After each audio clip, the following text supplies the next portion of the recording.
akan mengatasi masalah tanpa solusi. Kita masih membicarakan mengenai dunia pendidikan, terutama di sekolah. Ini kalau kata orang, guru sekarang ini punya bebannya agak lebih berat. Karena kalau menurut Bapak Anies Baswedan, bahwa yang namanya infrastrukturnya abad 19, guru-gurunya abad 20, murid-muridnya abad 21. Jadi memang yang namanya guru itu punya beban untuk menjadi jembatan di antara mereka ini nih dengan infrastruktur yang ada seperti itu. Nah, moga-moga guru-guru sekarang ini memang dikejar untuk mencari yang namanya metode yang pendekatan jauh lebih manusiawi lah terhadap si murid-muridnya, tetapi mudah dimengerti. Saya mau nanya sama Pak Marsoto, Marwoto, Pak. Pak Marwoto, ya Pak Marwoto. Iya, Kang. Ya, ya. Mau tanya kalau dulu itu pendidikan seperti apa, Pak Marwoto? Waktu guru datang bawa sepeda ontel itu murid-murid itu saling berebutan. Berebutan untuk membawakan sepedanya guru.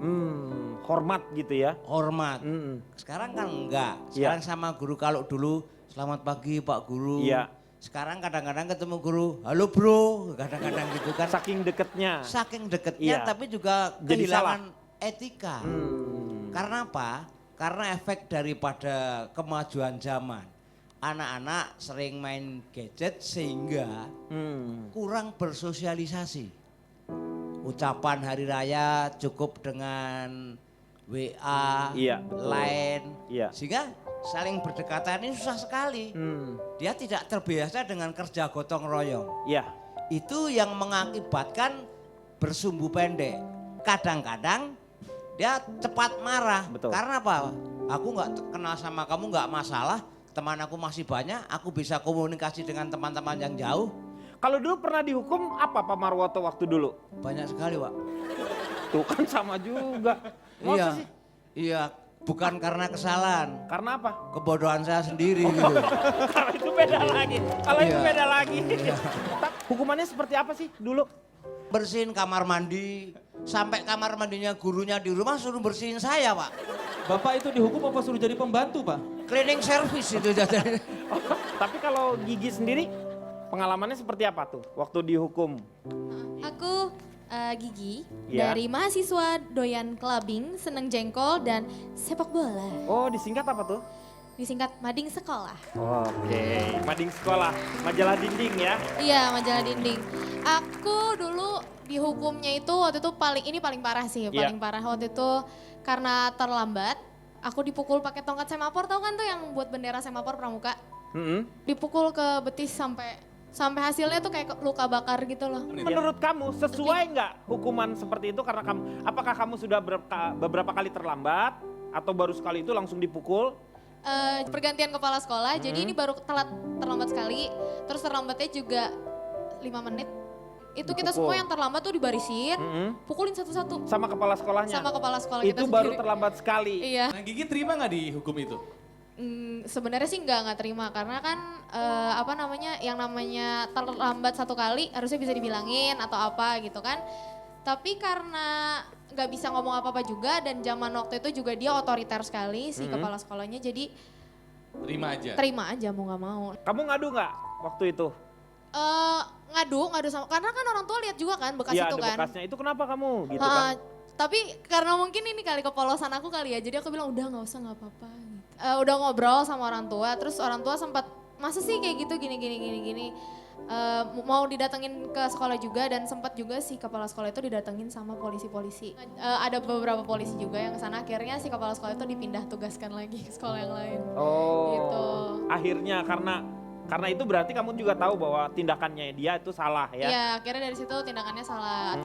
Kalau Soleh Solihun, pengalamannya gimana tuh? Ya, perkenalkan saya Soleh Solihun dari Asosiasi Buatan Generasi Lajang Berwajah Gembil. Wah, disingkat? Ya. ABG Labil. Woi, APG Labil. Kalau saya jadi ingat zaman SMP nih ya Pak ya, saya SMP-nya kan di kabupaten ya. Jadi ada pelajaran bahasa Sunda. Oh iya betul. Ada ya, satu guru kabupaten. bahasa Sunda namanya Pak Deden. Kumisnya baplang Pak, sampai ke samping-samping. Galak itu kesannya ya? Itu pasti kalau makan mie nyangkut-nyangkut Pak. Nempel. Jadi Pak Deden itu dia kalau anak-anaknya lagi diajarin terus ketahuan yang ngobrol. Kalau misalnya tahu nih, saya yang ngobrol. Iya. Hey Koboy, wah itu zaman saya dulu SMP kalau udah dipanggil Koboy sama Pak Deden. Berarti Siap-siap dicubit Pak. Setelah dari depan dipanggil hey Koboy, kumisnya digini-giniin. Terus dia jalan dari depan ke kursi kita tuh deg-degan, mau deg-degan. Iya bener. Karena kita tahu bakal dicubit. Trik dia mencubit itu diusap-usap dulu paha kita yang atas Pak. Yang dicubit paha bawah. Itu dicubit itu sedikit dulu, melintir, terus sampai kita nangis nggak bisa ngomong. Diem gitu ya yang Antara sakit. terharu atau mau Lu dihukum gitu nggak ada terharu, pengen nangis. karena sakit. terharu mendapat perhatian yang begitu banyak dari Pak Deden itu. Pak Deden meluangkan waktunya beberapa menit buat ngusap-ngusap paha saya. Saya aja belum pernah ngusap-ngusap paha saya. Iya. Tapi saya tuh pernah ya dihukum suruh jongkok gitu terus dikasih yang namanya jimat ngapung. Jimat ngapung teh. Wah, itu di sini nih. Ditarik di sini ini. Ditarik terus pelan-pelan kan naik kita tuh. Cambang. Di ujung Iya. jambang Di sini. jambang ini Iya, ditarik iya, gitu iya. set gitu. Itu kerasa banget. Itu Coba namanya Kang kalau diperagakan mungkin banyak anak yang belum tahu. dalam sakit, tahu nggak? Peres itu namanya. Tuh itu Ajis pernah digituin nggak Pak? Katanya semua itu saya. Oh kalau saya pernah ini Pak dihukum tapi akhirnya saya sangat berterima kasih atas hukuman itu. Oh, bagus. Dulu saya pernah ketahuan pacaran Mm-mm. di sekolah dihukum jalan jongkok di keliling lapangan. Sekeliling lapangan. Heeh. Itu saya udahan langsung cium tangan ke Pak Guru makasih hukumannya cuma jalan jongkok. Karena kan kalau pacaran kalau hukumannya jalan di tempat kan sia-sia Pak. Ya hukuman sekarang tuh harusnya yang berfungsi buat 10 tahun atau 20 tahun ke depan. Wah, Visioner. nih. Visioner. Keren. Seperti gimana? Hukumannya kalau ada yang bandel suruh bangun musola. Nah itu Pak. Yang gimana? Yang telat 1 kali bawa 1 bata. Nah ini. 2 kali 2 bata. 3 kali 3 bata. Lebih 5 bata dia nyolong pas itu Pak. Nyolong pas itu. Tapi memang sebenarnya kita harus mencari bagaimana sih yang namanya hukuman yang paling tepat. Formulasi Formulasi formulanya untuk ya. hukuman. Kalau misalnya Rangga, kalau dihukum maunya seperti apa kamu dihukum? Tapi yang ada nilai pendidikannya lah. Nah kebetulan mungkin aku tidak mengalami zaman sekolah yang dihukum kayak pakai mistar, tangannya dipukul atau misalkan dicubit. Jadi waktu itu apa namanya kalau misalkan memang aku agak bandel kalau hal seragam ya maksudnya kayak celananya dulu musim cutbray ngikutin anak kelas 3 padahal masih kelas 1. Terus udah gitu dulu kan poni lempar, tomingse ngikutin kan. Dulu zaman FC harus potong. Nah kebetulan dulu memang guru nggak pernah nggak pernah ngukumnya dengan kekerasan tapi kayak pengurangan poin. Jadi ada bukunya pengurangan poin kalau misalkan poinnya minus sampai 100 itu nggak naik kelas gitu. Oh gitu. Jadi kan anak-anak takut tuh untuk berbuat itu karena kan udah bayar mahal-mahal, udah sekolah 1 tahun lamanya terus nggak naik kelas kan sayang gitu. Ya benar. Gimana Kang Oman, notulen? Kalau menyimak Undang-Undang Sisdiknas 20 2003 ada 2 poin yang menarik bahwa hukuman itu boleh kok di sekolah Boleh ya. dengan syarat 1 hukuman itu untuk mendisiplinkan Iya, bukan untuk menyakitkan. menyakitkan. Itu kata kunci yang pertama. Kata kunci yang kedua, hukuman terbaik bagi siswa adalah yang diucapkan Cipan, suri toladan. Iya, jadi harus jadi suri toladan ya. Kalau anak saya di sekolahnya, kalau misalnya dihukum, ada 1 hukuman, dia itu harus bermain, ya terserah dia mau main drama atau bernyanyi, dia harus bernyanyi di depan si teman-temannya. Dan teman-temannya, walaupun suaranya dia jelek, tetap dia harus mengapresiasi.